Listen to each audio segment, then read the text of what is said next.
Perkenalkan, nama saya Joselson dari kampus STI Eka Prasetya, kelas MJM 243. Boleh diperkenalkan Bapak namanya? Halo, perkenalkan, nama saya Jeffon Value. Usahanya di bidang apa Pak? Jadi kebetulan saya memiliki usaha bergerak di penjualan buah-buah lokal dengan nama Buah Lokalku. Lokasi usahanya di mana Pak? Untuk lokasi usaha kita adanya di Jalan Bambu 1 nomor 76 Medan. Kemudian latar belakang usaha asal mula terbentuknya gimana Pak? Untuk latar belakang usaha ini sebenarnya awalnya itu dari permintaan customer. Kita memiliki beberapa supplier dari perkebunan, kemudian dari customer banyak yang meminta kita untuk mencoba mencari seperti buah mangga, salak dan lain sebagainya, sehingga kita mencoba mencari, ternyata permintaan pasar lumayan besar, dan itu yang menjadi latar belakang kita untuk membuka usaha ini sampai saat ini. Mungkin bisa jelasin biaya produksi ada apa aja? Oke, untuk biaya produksi sebenarnya untuk usaha kita ini cukup simpel, hanya ada dari modal usaha buahnya dari supplier, kemudian kita memiliki beberapa karyawan berupa 1 kurir dan juga 2 karyawan untuk sortir buah.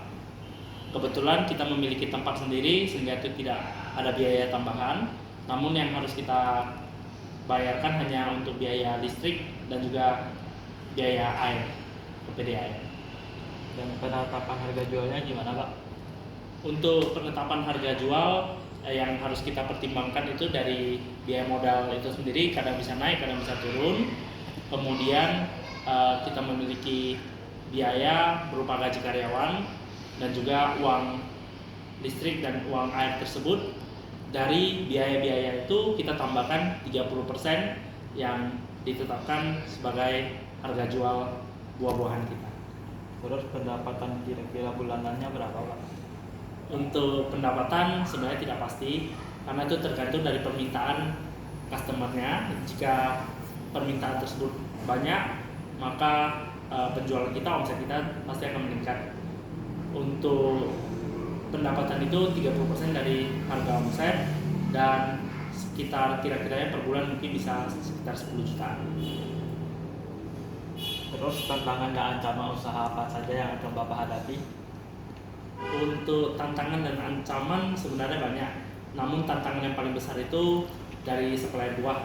Supplier buah itu kadang ada, kadang tidak, karena yang kita ketahui buah itu ada musimannya, sehingga itu yang menjadi tantangan utama bagi kita. Bagaimana ketika customer meminta produk, kita tetap harus memiliki produk tersebut meskipun tidak sedang dalam musimnya, sehingga supplier buah itu harus banyak dan harus dari beberapa daerah sehingga tidak terpengaruh terhadap musiman itu.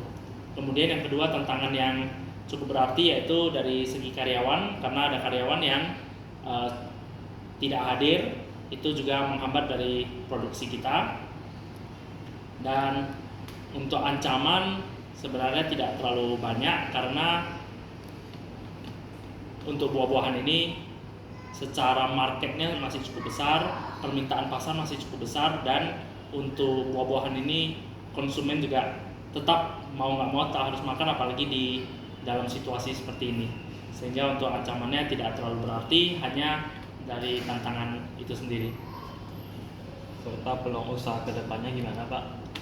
Untuk peluang usaha menurut pandangan saya itu masih cukup besar, karena seperti yang kita tahu bahwasannya konsumen itu tetap meminta buah-buahan, dan orang-orang itu sampai saat ini masyarakat masih tetap ingin untuk makan buah, dan itu menjadi salah satu obat-obatan alami yang paling efektif, sehingga untuk peluang usahanya masih sangat besar.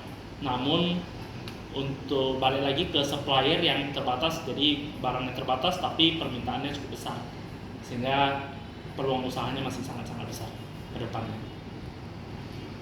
Terima kasih Pak atas wawancara hari ini. Terima kasih.